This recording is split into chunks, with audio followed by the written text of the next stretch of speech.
The signal arrived at the worst possible time. A dying transmission from the outer colonies. Weak, broken, repeating only one message. Help. No coordinates were stable. No origin point remained intact. Only fragments of a civilization collapsing in real time. The Galactic Council received it first. Then every major power confirmed the same truth. Entire systems were disappearing. Not conquered, not occupied, erased. The attackers did not announce themselves. They did not negotiate. They did not demand surrender. They simply arrived and removed everything that resisted them. Ships, stations, colonies, entière population, gone before any response could form. Within weeks, the outer spiral arm became a dead zone. Trade routes collapsed. Communication chains failed. Military patrols stopped returning. Fears spread faster than information. The enemy had no name at first. Only silence followed them. The Council called them the drift entities, not because they understood them, but because nothing stayed where the entities appeared. Every species in the Council reacted the same way. They fortified core systems. They pulled fleets inward. They abandoned the outer colonies to slow evacuation protocols. Preservation of the center became the only priority. The outer worlds were considered already lost. Then the second SOS arrived. This one was clearer. A recording from a civilian transport drifting without power. Children crying. Systems failing.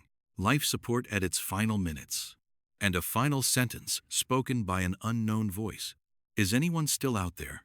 The transmission reached hundreds of species. And no one answered. Not because they lacked ships. Not because they lacked power. But because no one believed they could arrive in time. The mathematics were simple. The distance too great. The enemy too fast. The outcome already decided. So the Council did what civilizations often do when certainty of failure appears. They stopped trying. Except for one species, humanity. At the time, humans were not considered central to galactic affairs. Their territory was small. Their fleets were fewer. Their political influence unstable. They argued among themselves constantly. They questioned Council authority.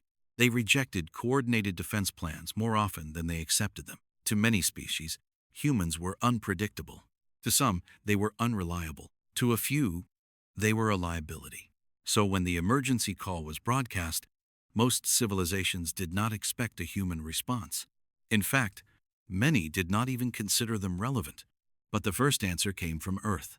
No debate, no vote, no delay, just movement. Human ships began launching within hours. Not fleets, not armadas, individual task groups. Small, fast, modular vessels designed for rapid deployment rather than large-scale war. The Council protested immediately. The data was overwhelming. No force could reach the outer colonies in time. Even the fastest Council ships would arrive to ruins. Human vessels would arrive even later. The response was simple. Humans acknowledged the calculations and launched anyway. There was no strategic agreement across their nations, no unified command structure, but there was one shared decision. Someone had to try. That was enough. As the human ships crossed into deep space, analysts from other species recorded the event as symbolic rather than tactical. A gesture, a final attempt, a moral statement in the face of extinction. But the drift entities noticed something else. Human ships did not behave like other fleets. They did not move in predictable lanes. They did not maintain uniform formations. They did not follow standard transit protocols. They moved irregularly, uncomfortably, unpredictably. And that made them harder to track. The enemy had built its entire strategy on prediction. Everything it destroyed was something it could calculate. Humanity disrupted that certainty immediately. Still, the Council remained unconvinced. One admiral summarized the common belief. You cannot outrun extinction with hope, but humanity was not trying to outrun it. They were trying to reach it. The first human arrival occurred at Colony Arcadia. 7. Officially declared lost 12 days earlier. Sensors confirmed partial life signs still existed. Barely. Human ships entered the system without warning. What they found was not a battlefield. It was aftermath. A colony still burning. Civilian structures collapsing. emergency beacons flickering without response. And in the middle of it all, survivors trapped in sealed evacuation shelters. The drift entities were still present, not occupying, not guarding, just finishing. Human commanders made a decision within seconds. They did not wait for confirmation. They did not wait for reinforcements. They engaged, not with overwhelming firepower, but with disruption, electronic interference, signal masking, sensor confusion, the same pattern the enemy used against others, only reversed. For the first time, the drift entities encountered resistance that did not behave according to expectation, and that changed everything. Because the enemy could predict fear, they could predict surrender, they could predict collapse, but they could not predict urgency without calculation.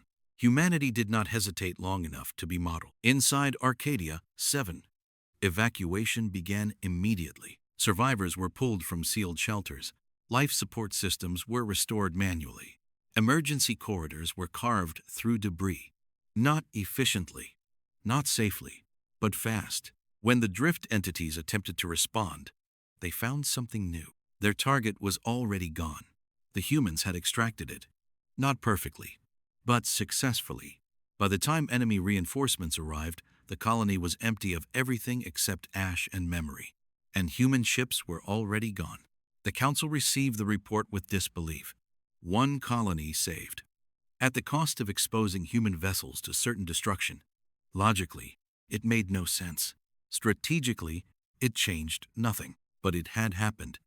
And then it happened again. And again. Human ships began appearing in dead systems.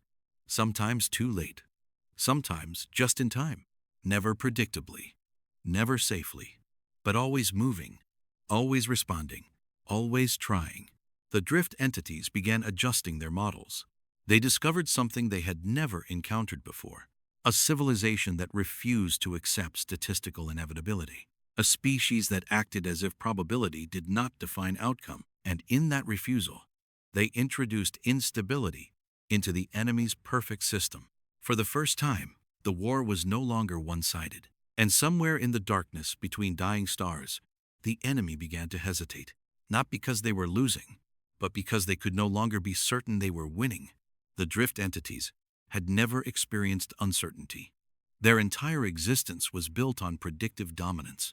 Every encounter was resolved before it began. Every system they targeted was mapped, modeled, and mathematically dismantled in advance.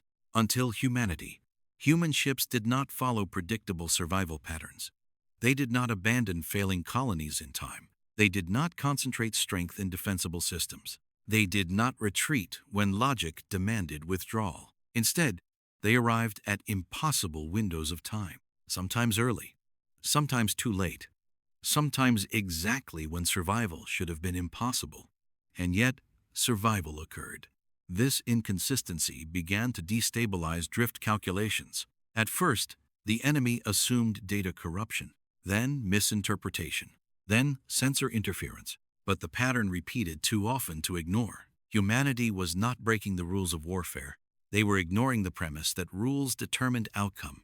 The Council analysts studying the situation began to notice something critical. Humans were not optimizing for victory in battles. They were optimizing for presence and outcomes. If even a single survivor remained, they considered the mission meaningful. This created a behavior the drift entities could not properly simulate. Sacrifice without strategic efficiency. Action without guaranteed success. Commitment without measurable advantage. To the enemy, it appeared irrational. To humanity, it was the only acceptable response. As the war continued, more colonies responded to distress signals. But now, humanity was no longer alone in the void. Other species began sending limited support fleets, not because they had gained confidence, but because humans had made inaction uncomfortable. Each rescued colony became a symbol broadcast across Council space. Burned cities restored enough to sustain life. Children evacuated from collapsing habitats. Civilian populations relocated under constant threat. Human ships appearing in systems long after evacuation was deemed impossible. And still extracting survivors, the drift entities responded by increasing their operational speed. They expanded their attacks across wider regions. They struck simultaneously instead of sequentially. Their goal was simple: overwhelm the possibility of response.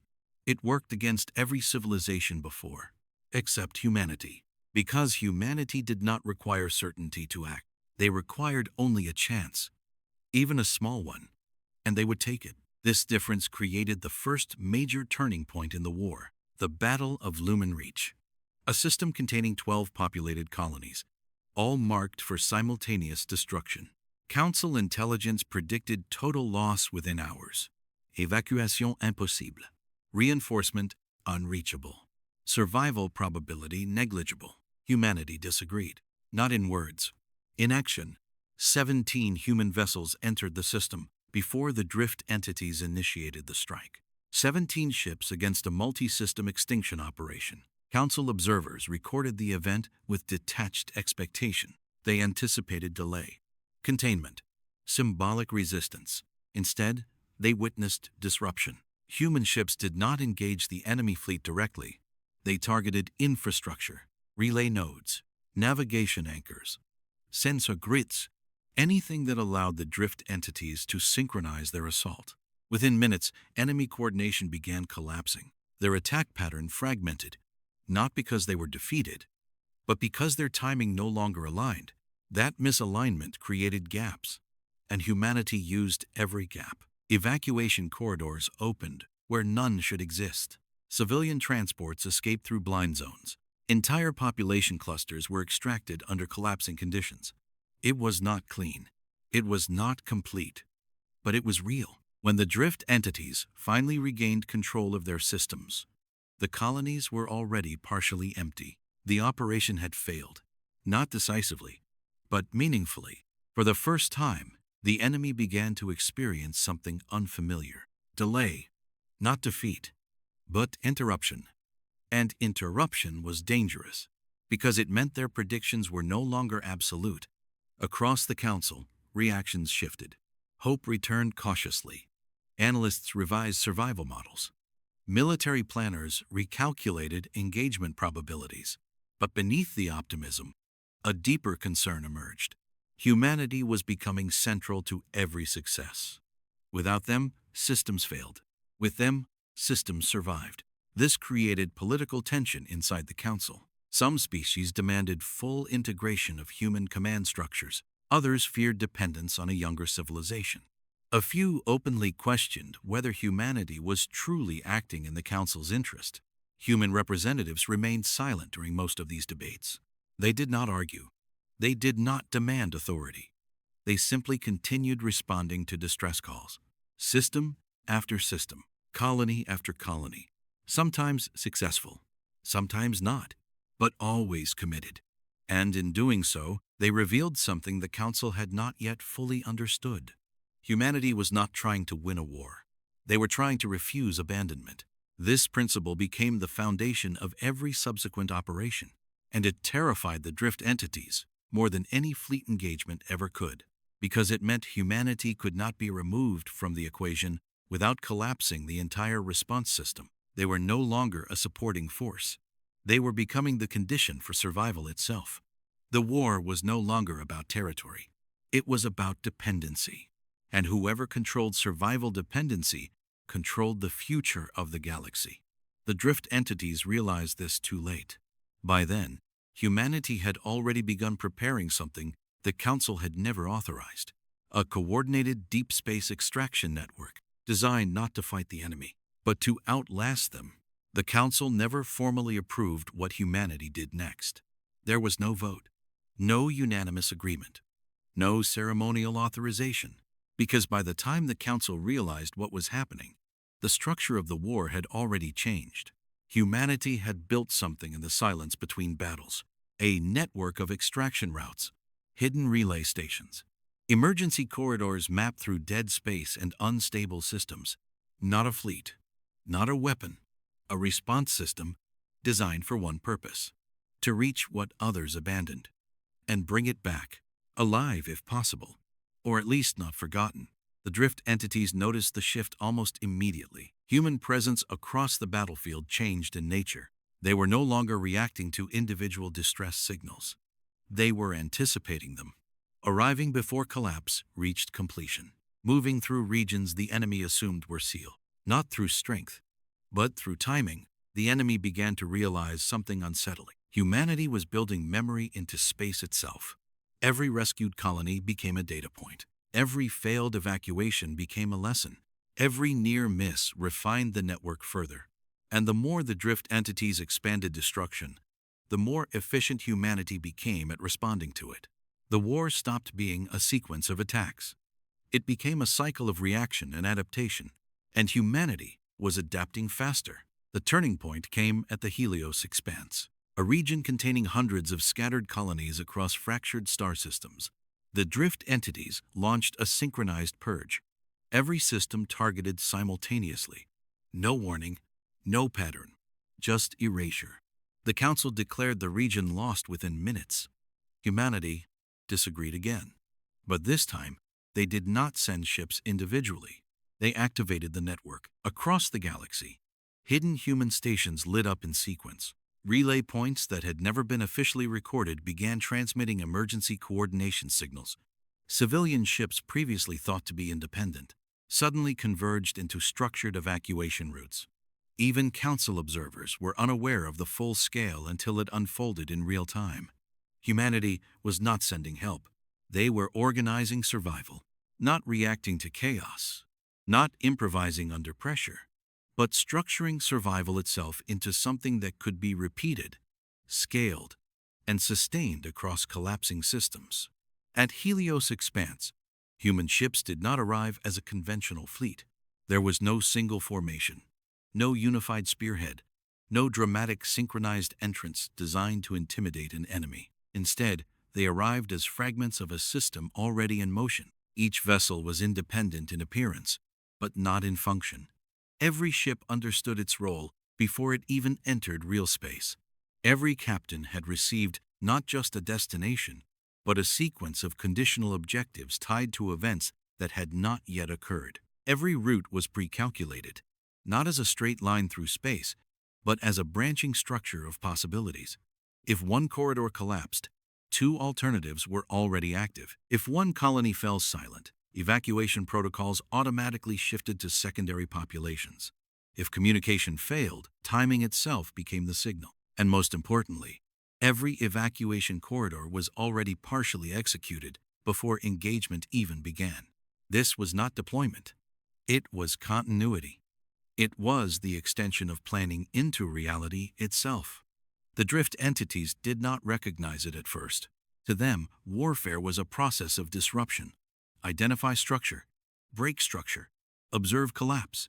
Every civilization they had encountered followed that logic. Every defense relied on stable assumptions, command hierarchies, communication chains, predictable response times. But Helios Expanse did not behave like a structure waiting to be broken. It behaved like a system that assumed breaking would happen in advance. When the drift entities struck, they encountered something they had never faced before, a battlefield that had already accounted for their presence, not anticipated in a vague sense, not prepared for in general terms, but specifically integrated into operational flow. Their first assault targeted synchronization nodes across multiple systems. These were the backbone of drift coordination points where fleet movements were aligned across vast interstellar distances. Under normal conditions, destroying these nodes would fracture enemy response capability. It would isolate sectors, sever coordination, and reduce opposing forces to fragmented resistance. But when the drift entities attacked, nothing fractured. Humanity simply rerouted. The loss of a synchronization node did not create confusion. It triggered a predefined shift in the network. Alternate nodes activated instantly. Communication paths bent around damage like water flowing around stone. Entire fleets adjusted without waiting for centralized command. There was no pause, no hesitation, no system-wide collapse. Only continuity under altered conditions. The drift entities escalated. They blocked escape vectors next, sealing off known evacuation corridors. In every previous engagement across the galaxy, this had been decisive. Cut escape routes, and panic would follow. Panic would slow movement. Slowed movement would lead to destruction. But humanity did not slow. They created new vectors, not by force, but by design. Civilian transports were redirected into previously unused gravitational corridors. Ships that should have been trapped found themselves moving through routes that had been activated only seconds earlier. Emergency pathways were not opened after blockages appeared. They were already in standby, waiting for exactly that moment. The battlefield was not being reshaped in real time. It had been designed to be reshaped. Then the drift entities changed strategy again. They accelerated destruction timelines. Instead of sequential attacks, they initiated simultaneous system-wide strikes. Entire regions were targeted at once, removing the possibility of coordinated evacuation through prioritization. No system could be saved first, because everything was now equally at risk. Under normal circumstances, this would have ended resistance entirely, but humanity responded by shortening evacuation delays. Not by moving faster in a physical sense, but by removing decision time entirely. Evacuation was no longer a reaction. It was a standing process. Ships were already loaded before alerts arrived. Populations were already segmented into movement groups before strikes occurred. Infrastructure did not wait for confirmation to activate emergency states. Everything had already begun, which meant nothing needed to start. The drift entities began to realize something critical. Nothing remained static long enough to be destroyed completely. Every target they identified was already in motion before impact. Every system they attempted to erase had already begun its extraction sequence. Even when destruction succeeded physically, its strategic value was reduced because the system had already functionally detached itself from the moment of attack. It was not resistance, not in the traditional sense. It was absorption. The enemy struck, and humanity incorporated the strike into its own operational flow. Damage did not halt progress. It became part of it. The war stretched across days, then weeks, then months of fragmented engagement spread across empty systems where nothing remained stable long enough to define victory or defeat in conventional terms. There were no grand battles anymore, no singular decisive fronts, only overlapping operations, overlapping evacuations, overlapping interventions. Entire sectors became zones of continuous extraction activity, where human ships moved like a circulating nervous system across dying space. When it ended at Helios Expanse, there was no single moment of conclusion. No declaration, no final explosion, no symbolic collapse of enemy command. The drift entities simply stopped achieving outcomes. Their operations continued. Their attacks continued.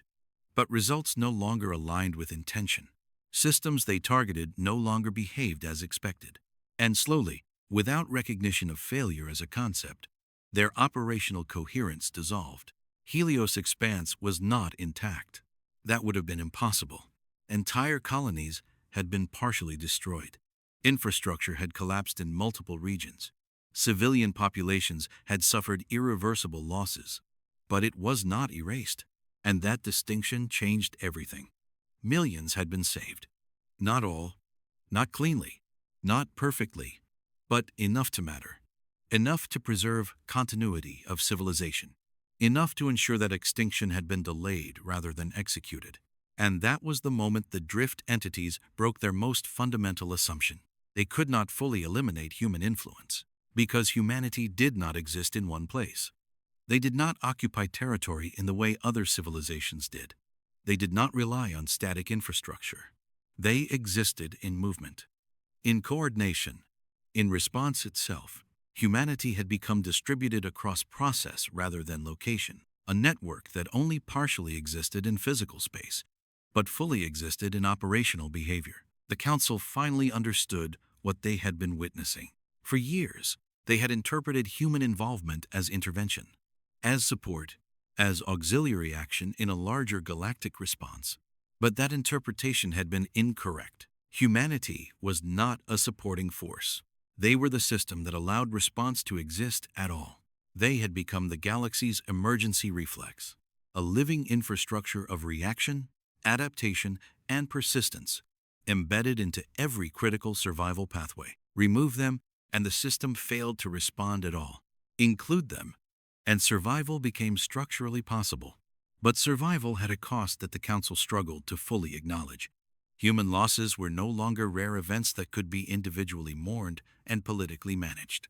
They were constant, integrated into the system just as deeply as success. Ships did not always return. Teams disappeared into collapsing systems when extraction windows closed too early or too late. Entire units were presumed lost in transit failures, misalignments, or delayed synchronization events. There were no grand memorials for most of them. No ceremonial recognition across the galaxy. No widespread public remembrance outside human worlds. Only records. Only names stored in expanding archives. Only silence where acknowledgement should have been. And yet the response continued. Because humanity had accepted something the Council still struggled to understand. Not every mission was about winning. Not every operation was about success. Some were about refusing to stop trying, even when success could not be guaranteed. That refusal became the foundation of everything that followed. Then, the final engagement of the war came unexpectedly. Not as a battle, not as an invasion, not even as a coordinated offensive, but as a realization. The drift entities had stopped advancing, not because they were defeated in the traditional sense, not because their fleets were destroyed, but because their system had failed in its most essential function. Their predictive models no longer operated at galactic scale. Every expansion introduced instability into their calculations. Every attack created new variables that could not be normalized. Every interaction with humanity reduced certainty further until statistical coherence collapsed entirely. Eventually, their entire predictive architecture reached a threshold where outcomes could no longer be modeled. Prediction did not become inaccurate. It became noise. And without prediction, their strategy had no foundation. They could not plan what could not be predicted. They could not execute what could not be structured. They withdrew, not in surrender, but in inability to continue functioning as a coherent system. The war did not end with destruction.